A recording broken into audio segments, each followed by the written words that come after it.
What's up, y'all? Thank you for tuning into my channel, Hardcore Points of Views. I'm pretty much on the new channel on the avenue right now in this YouTube world. We're going to talk hardcore topics. And today, the first topic we're going to talk about is Diddy and Jay Z. I'm going to tell you straight up and down, I believe a lot of this is BS, especially with this lawyer, Tony Buzbee. All these lawsuits he's throwing, and the 1-800, 120 accusers out of the blue, and then he turn around and get a 13-year-old girl accusing Jay Z. It's nasty work. Jay Z has been sued for drugging and raping a 13-year-old girl in a lawsuit tied to rapper Sean Diddy Combs, a lawsuit the music mogul. According to NBC, Jay Z, the star rapper and entrepreneur, whose real name is Sean Carter, was accused in a lawsuit Sunday of raping a 13-year-old girl in 2000, allegedly along with Sean Diddy Combs. The anonymous accuser, identified only as Jane Doe, said the assault happened after she was driven to an MTV Video Music Awards after party. The federal lawsuit was originally filed in October in the Southern District of New York, listing Combs as the defendant. It was refiled Sunday to include Carter. Texas-based attorney Tony Buzbee, who filed the suit, did not comment. Carter called the allegations idiotic in a lengthy statement Sunday evening, alleged that Buzbee was engaged in unprofessional behavior. These allegations are so heinous in nature that I implore you to file a criminal complaint, not a civil one. Whomever would commit such a crime against a minor should be locked away. Would you not agree? Carter said in a statement to NBC, these alleged victims would deserve real justice if that were the case. NBC did an interview with the victim. Y'all tell me what y'all think. For yourself. You should never let what somebody else did ruin or run your life. A 38-year-old mother from Alabama who has filed a lawsuit accusing Sean Diddy Combs and Jay Z of raping her when she was 13 years old is speaking out to NBC News for the first time. She asked us not to reveal her identity. What made you want to come forward and talk today? Because I think that I've been quiet long enough about what I've been through, and it's been hard enough to be quiet. But it's a chapter of my life that I'd like to close. An NBC News review of her account found inconsistencies with her allegations. She says that she went to the MTV Video Music Awards in 2000 to catch a glimpse of her favorite celebrities. You weren't scared to be all alone? No, with having autism is like feeling like you live your life in a shatterproof juggle ball. The world's on fire. The fire is inside the ball with you, but there's no way for you to get out. In addition to having autism, the woman says she suffered a head injury. The night of the 2000s VMAs, she says a friend drove her from Rochester, New York to Manhattan, a more than 5-hour drive. Her attorney provided NBC News with the name of the friend who has since died. The woman says she spoke to Combs' limo driver, who offered her a ride to an after party. I stumbled upon Diddy's driver, who told me that I was exactly what Diddy was looking for. What did you think when he said that to you? I thought it meant that I was just pretty. She went to a White House, she says, where she spoke to musicians Benji Madden and his brother. I'm talking to Benji Madden about his tattoo because, you know, I have about his tattoo that's the Last Supper, because I have a religious background. So it was just something to talk about. In a statement to NBC News, a representative of the Maddens confirmed that they did not attend the 2000 VMAs and that they were on tour in the Midwest at the time. At the after party, she says she had a drink that made her feel woozy. Then she says Combs and Carter took turns raping her while a female celebrity watched. JC comes in and rapes me. He at that point I was fighting, trying to get away from him, and he put his hand over my mouth and told me to stop it, cut the. After the alleged rape, she says she ran to a gas station where she called her father, who picked her up and drove her home. We rode home in silence. He didn't ask me what happened. He didn't ask me what I did or where I was. In an interview with NBC News, her father said he could not verify the claims. Quote, "I felt like I would remember that, and I don't. I have a lot going on, but I mean, that's something that would definitely stick in my mind," he said. When we asked the woman about the contradictions in a phone interview on Friday, she said that she stands by her statements. "I have made some mistakes," she said. "Honestly, what is the clearest is what happened to me." The inconsistencies in her account of an incident alleged to have happened 24 years ago does not necessarily mean the allegations are false. The accuser's attorney, Tony Buzbee, said, "Because we have interrogated her intensely, she has even agreed to submit to a polygraph. This has been extremely distressing for her, to the point she has experienced seizures and had to seek medical treatment due to the stress." In a statement to NBC News, Sean Carter said this incident didn't happen, and yet he filed it in court and doubled down in the press. "True justice is coming. We fight from victory, not for victory." Is any part of you scared coming out against such powerful people? Yeah, I'm scared of what could happen, but I'm more afraid of letting it eat me alive from the inside out than I am of,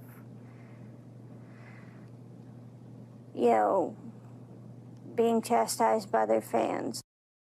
All right, Chloe Malas joining us now live. Chloe, we just heard a very strongly worded statement from Jay Z. What else are you hearing from him and his team? Yes, so his attorney said that they're going to ask the court to, quote, dismiss this frivolous case. And also moments ago, we heard from Diddy's legal team, and I want to read you some of what they said. They said, quote, "This is the beginning of the end of this shameful money grab." And remember, he remains behind bars at Brooklyn's Metropolitan Detention Center, and his criminal trial begins in May. All right, very thorough reporting there. Chloe, thank you so much for that.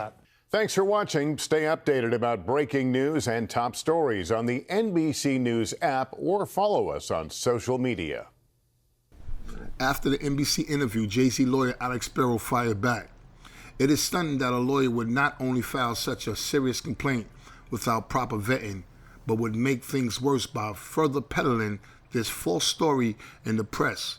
We are asking for the court to dismiss this frivolous case today, and we will take up the matter of additional discipline for Mr. Buzzbee and all the lawyers that filed the complaint." This is nasty work. And I'm going to call it like it is. I think Buzzbee filed a foul complaint. I think he was trying to extort Jay Z. I think that majority of his cases is garbage and are lies. And I think that he really bit off more than he could chew this time. I think that he got somebody, it could be a family member or somebody he knew or a victim or a so-called person. But I don't think she was a victim of Diddy and Jay Z. Nah. Her story don't add up. You could tell she's lying all in the interview. She's stuttering. I don't believe a word she say. Now let me talk to my New Yorkers right now. If you're from New York, one thing they didn't mention is that she said she drove 5 hours from Rochester to New York. That's a 5-hour drive. But hold on. They didn't mention the Cross Bronx Expressway. They didn't mention the traffic coming from Connecticut. They didn't mention that. That alone, going on the Cross Bronx Expressway at 7 o'clock in the evening could be 2 hours coming across that. Huh? The 95 coming from Boston, Connecticut? That's even more traffic. How I know? I was a truck driver and I used to always drive up there. So let me say this to you.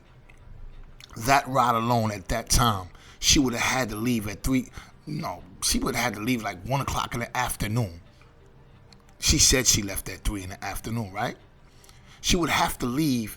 If she would have left at 3 in the afternoon, she would have got down there about, let's say, at least 9, 10 o'clock with the traffic. Then she said she left out, she climbed out the window, and it had to be the afternoon. That don't make no sense. Then she got down here a block away from Times Square, which is considered Times Square, Radio City Music Hall, be crowded in the mother. And on a VMAs night, get out of here, man.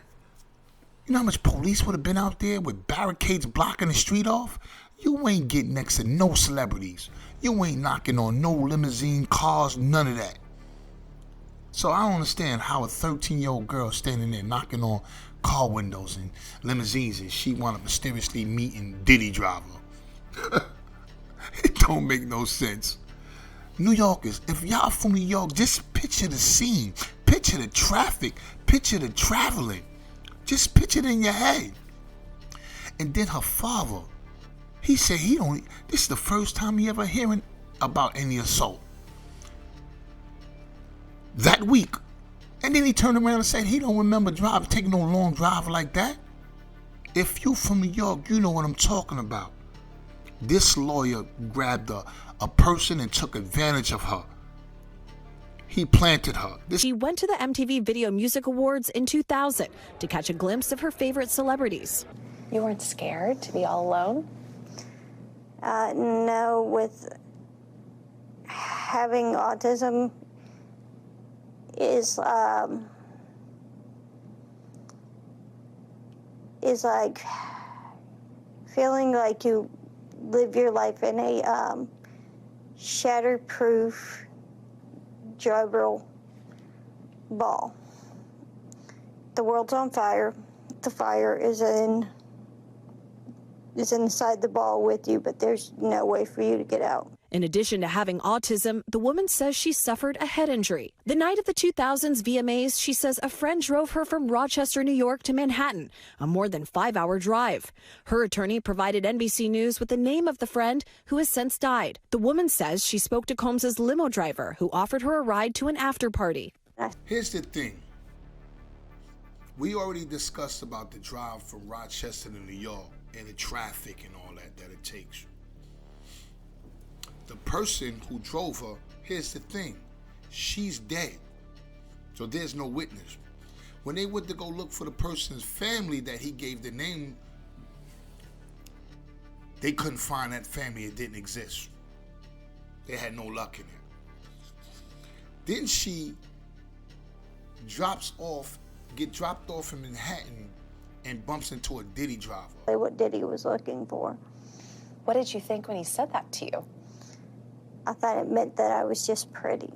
She went to a White House, she says, where she spoke to musicians Benji Madden and his brother. I'm talking to Benji Madden about his tattoo because, I have about his tattoo that's the Last Supper because I have a religious background. So it was just something to talk about. In a statement to NBC News, a representative of the Maddens confirmed that they did not attend the 2000 VMAs and that they were on tour in the Midwest at the time.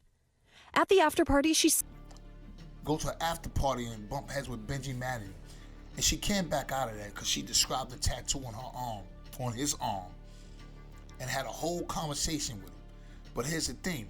They was on the West Coast. They didn't attend the VMAs Awards. That's what was said.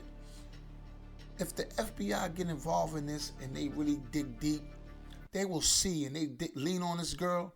She'll give up Tony Buzbee and say that she was coach. I guarantee you. This is nasty work. She had a drink that made her feel woozy. Then she says Combs and Carter took turns raping her while a female celebrity watched. JC comes in and rapes me. He at that point I was fighting, trying to get away from him, and he put his hand over my mouth and told me to stop it, cut the. After the alleged rape, she says she ran to a gas station where she called her father, who picked her up and drove her home. We rode home in silence. He didn't ask me what happened. He didn't ask me what I did or where I was. In an interview with NBC News, her father said he could not verify the claims. Quote, I felt like I would remember that, and I don't. I have a lot going on, but I mean, that's something that would definitely stick in my mind, he said. When we asked the woman about the contradictions in a phone interview on Friday, she said that she stands by her statements. I have made some mistakes, she said. Honestly, what is the clearest is what happened to me. The inconsistencies in her account of an incident alleged to have happened 24 years ago does not necessarily mean the allegations are false. The accuser's attorney, Tony Buzbee, said, because we have interrogated her intensely, she has even agreed to submit to a polygraph. This has been extremely distressing for her, to the point she has experienced seizures and had to seek medical treatment due to the stress. Here's another pitch. I want y'all to pay attention and just think about it. Why all the victims of Puffy at Puffy party took a drink and felt a little woozy and just dozed off and got molested? They got sexual assaulted. Look at the pitch here. Every case is the same thing. That goes to show you that this is planted. So Diddy and Jay Z sexually assaulted her, and then she got away and called her father. But here's the thing, even the father don't back up the claim. The father said he don't remember none of this. This is the first time this week he heard about some sexual assault. Statement to NBC News, Sean Carter said this incident didn't happen, and yet he filed it in court and doubled down in the press. True justice is coming. We fight from victory, not for victory. Is any part of you scared coming out against such powerful people? Yeah, I'm scared of what could happen, but I'm more afraid of letting it eat me alive from the inside out than I am of, you know, being chastised by their fans. He don't remember driving no 5-hour ride. He said that's something that I would remember. Clearly, you would remember if you came and got your daughter and drove 5 hours and y'all drove 5 hours back and not one word being said. He didn't ask her no questions about none of this. And then Tony Buzzbee, look at him, he gonna come out and say, the client is under pressure, so therefore, you know, this is bringing a lot of, you know, stress on her. Of course you're going to say that because you planted that. Of course. And another thing is she's going to take a lie detector test. Man, listen, I don't trust nothing coming out of his camp. Lie detector test, let somebody else give it to her. Neutral party. This dude is a liar, man. Y'all can't see the pitch. Y'all bugging. Now let's talk about Tony Buzzbee. I ain't gonna lie. From the first day when he did that Diddy press meeting, when Diddy got locked up, and he did a hotline for accusers to call in, and this man said that he had 120 alleged people that said Diddy sexual assaulted them, and he said he narrowed down between 60 minors and 60 adults. When he did the press meeting, I was telling people, this is cap. I don't believe it. Because here's the thing. Let me talk to the criminals out there. If you ever been involved in crime life, you know, anytime a lawyer get out there and say that he got a hotline and he just out of the blue, 120 people come up out of 3,000. He said he got 3,000 calls, but he strategically combed through after, you know, vetting everybody's claims and doing his homework on his claim and investigating and everything. He narrowed it down to 120. Mysteriously. How do you get 120 accusers, right? Out of 3,000 calls, right? You get 120. You know how long it takes to investigate each claim? So, soon as Diddy got locked up, right away, he just get 120 victims. Yo, y'all don't see the play here, man. This dude threw himself all in the media because, like they say, he's a flashy lawyer. This is how he get rich, going after people and putting him in the press because he knows celebrities, they don't want that type of business out in the press. They don't, even if it ain't true, they just don't want that on their name because that's a dirty a label to have on a person's name, a child molester. Especially in your career. So he's used to people settling with him and getting his way in court or out of court. You know, y'all should look up the case with Deshaun Watson. When Deshaun Watson had about 1 to 24, 25 accusers, and he just settled because he didn't want to deal with the constant press and the NFL sitting him down. He wanted to make money and play ball. You know what I'm saying? So he settled out of court. This man has a case of extortion. Deshaun Watson lawyer brought that up. He was accusing him of extorting Deshaun Watson, and the FBI investigated it. He'd been investigated by the FBI for this. And it's coming out a lot of dirty tactics he's been doing. So we know how he got rich. And with this Jay Z case, I do believe he was extorting Jay Z. And a lot of you content creators, y'all sitting back and y'all falling into this. Y'all letting this man play in y'all face while y'all destroy y'all own kind. It's like y'all hate Jay Z so much. I don't understand why. But, you know, that's the nature of mankind and human beings. They have to hate some kind of way. And they giving this lawyer all kinds of alley-oops and letting them tear down their own kind. I do believe that if the FBI get involved in this situation, I do believe if they really, really, really lean on Buzbee and his accusers, I do believe they will turn around and say, yo, you know what?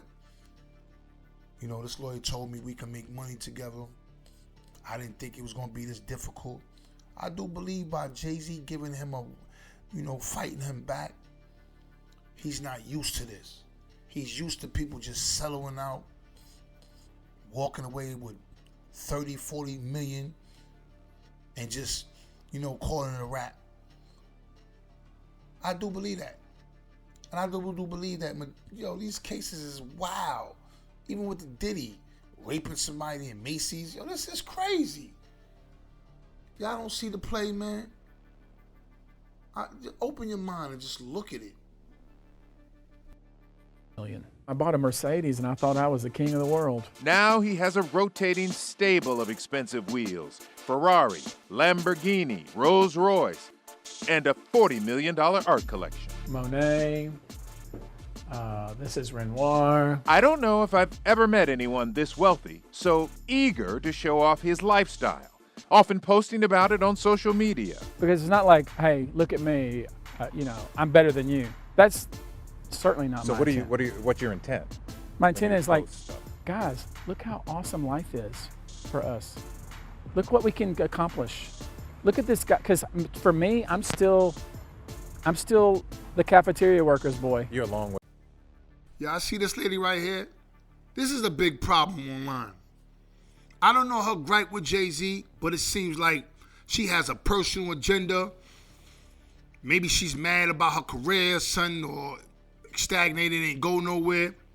But I listen to her, and I used to listen to her sometimes. And here's where she lost me. When she said Jay Z killed Big L, bold-faced lie. If you ain't from New York, you wouldn't know. Jay Z had nothing to do with that. That's one lie. And then she kept saying certain things, and lately she been backtracking everything she said.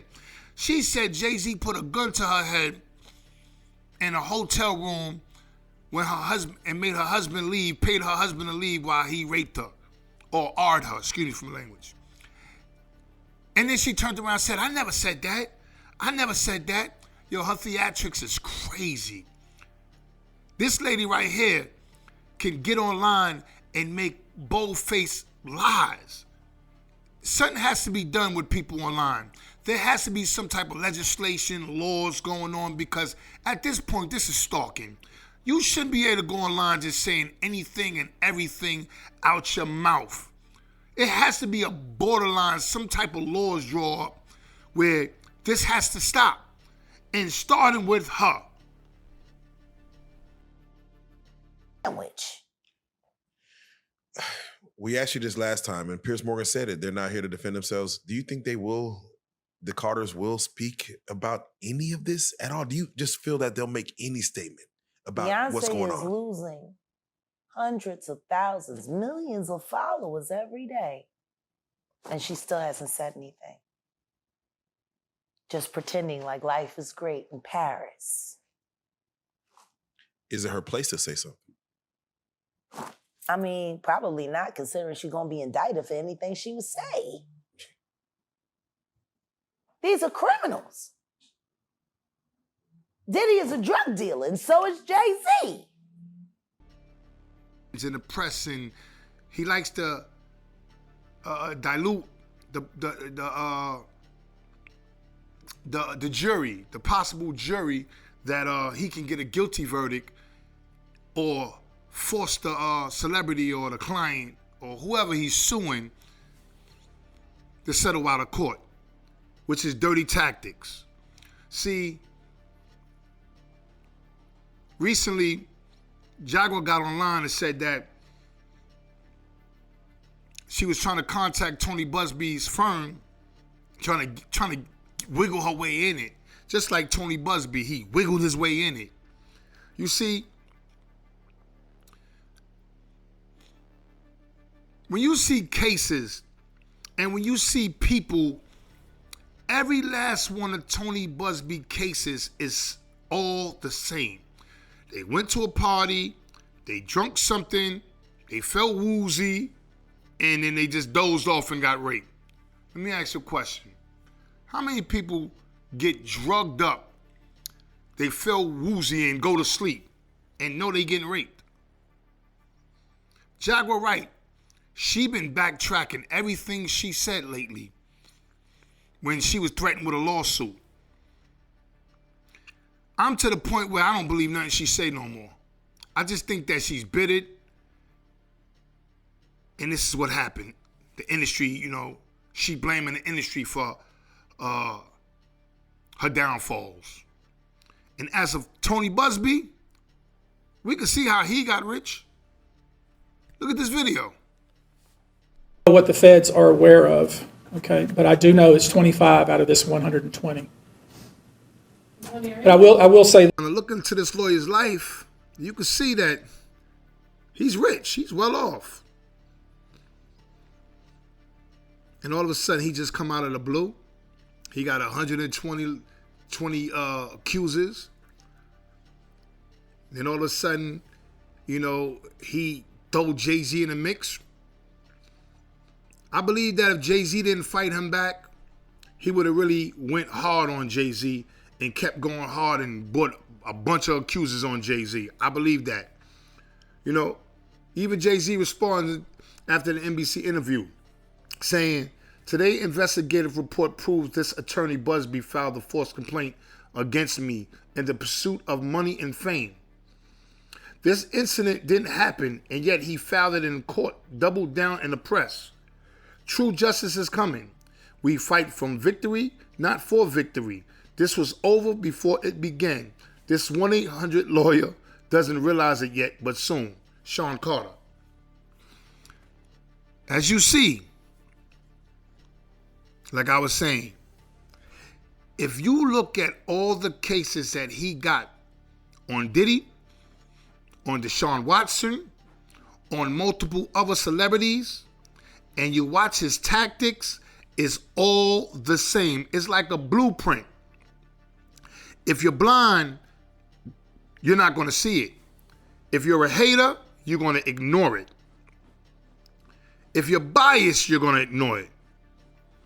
But if you being truthful to yourself and truthful to the situation, you will say to yourself, yo, this dude right here, how did he get rich like this? There's something just that not adding up. And I'm telling you, let's keep going. Success. It seems like Jay Z got a lot of haters. And I guess it comes from him being on the top of the mountain and the people that's on the surface level, they just can't stand that, especially in the black community. It seems like we build our celebrities up and we tear them down. What's the reason for tearing them down? Yo, we come up with the most, our people come up with the most insane, diabolical thoughts. Oh, he's gay, or he's Illuminati, or he's anything. From the Bill Cosbys to the Michael Jacksons to the Prince to the R. Kellys to the, anything that they throw that they may want to get rid of one of our celebrities or one of our powerful figures. Anything. They throw a little sexual assault case on them. And all of them is the same. Every celebrity that was ever in the black community that was taken down, it always has something to do with sexual assault. I don't care if it's 50 years, 40 years, it always come out to be sexual assaults. But here is, you have somebody like Elvis Presley. You have somebody like him who he's considered an icon. And it was a fact, proven fact in history, that he married his wife. When he met his wife, she was 14 years old. He partied with young girls. They have documentaries where little girls said they fell in love with him at 13 years old. You got this other guy, what's his name? I believe Woody something, where his stepchild that he adopted, he turned around and married her. Look at Abercrombie and Fitch. We don't hear nothing about this guy.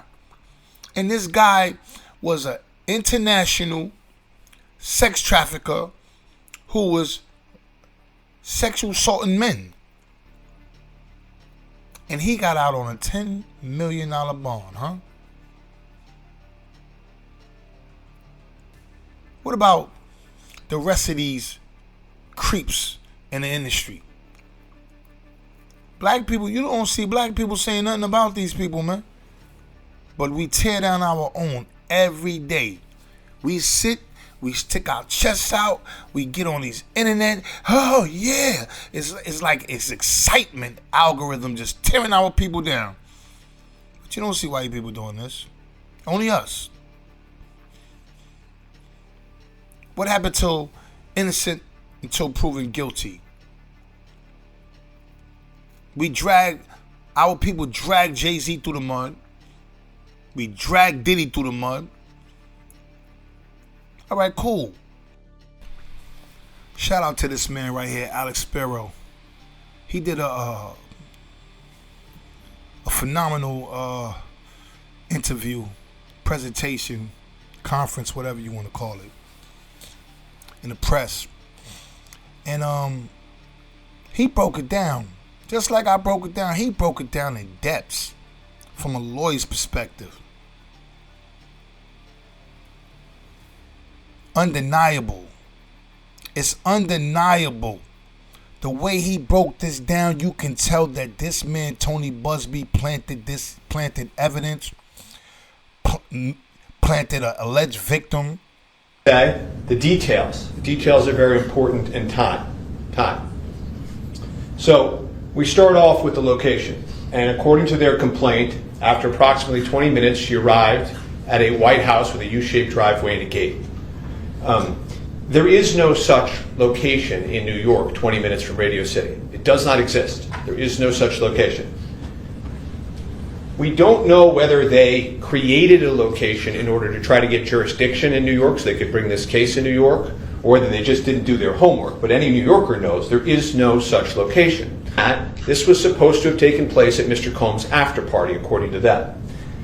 When you look at the homes associated with Mr. Combs during that period of time, and even not during that period of time, none of them matches. He had a townhouse, he had a house in the Hamptons hours away, and he had homes in New Jersey, but not at that time. None of the homes work. The location doesn't work because this never happened.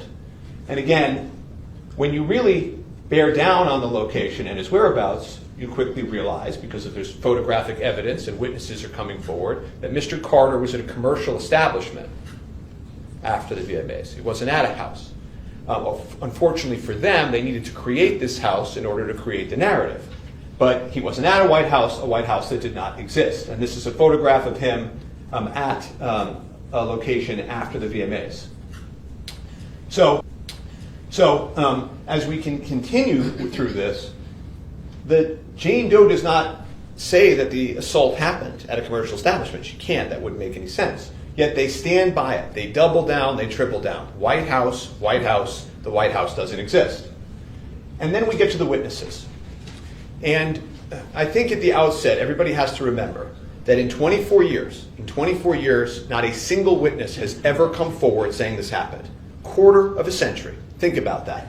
She says she's at the party alone, this 13-year-old girl, and she finds herself in the room with the three most famous people at the party. Just think about how unnatural, how little common sense that makes. And according to her, one of the witnesses is a female celebrity who's just standing there watching the repetitive rape of a child.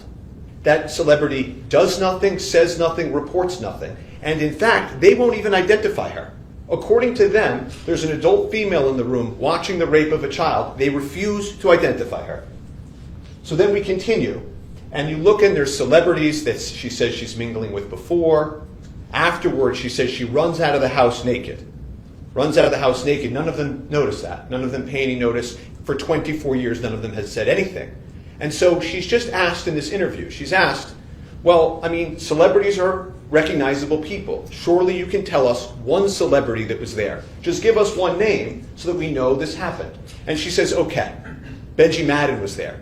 And she wants to conjure up religion and say, I'm religious, I remember his tattoo. She looks and remembers so vividly the tattoo and the conversation with Mr. Madden. Well, Mr. Madden wasn't there. He already said he wasn't there. His tour schedule said he wasn't there. And he wasn't there because this never happened. None of this ever happened. And you keep going, and you ask yourself, well, who is this complaining witness? She does not come forward with her real name. She proceeds under Jane Doe. There's no report to the police. According to her, she never tells anybody for 24 years. Not one person, not alone in the car for 5 hours at home, on her way home. Not one person, not a diary, not a family member, not a friend. Most people, when this happens, there's a need to tell somebody. We call these prompt outcry witnesses. In most complaints like this, people tell somebody. She says nobody for 24, 25 years. And then we get to the details. And I want to make sure this is clear.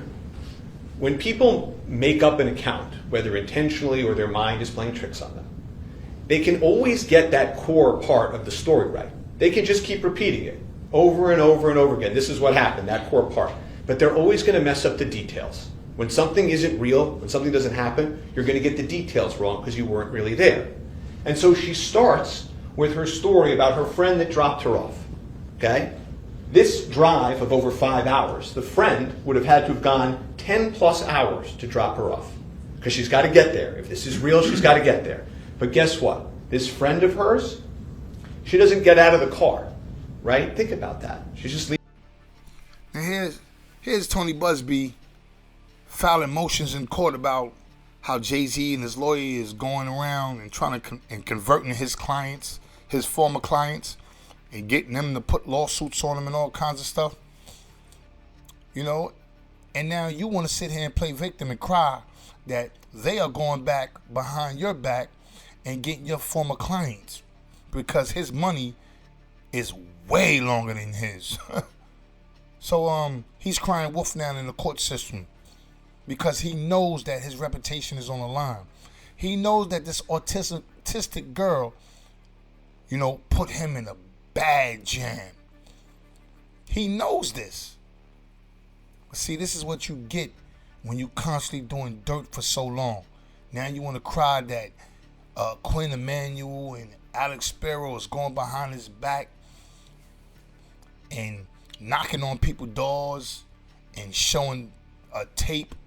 Listen, if you don't show me a footage of I see those people there and dead right, I'm not listening to nothing, man. I think that this man is so corrupted, he could plant the voicemail, plant the client to say whatever he want to say.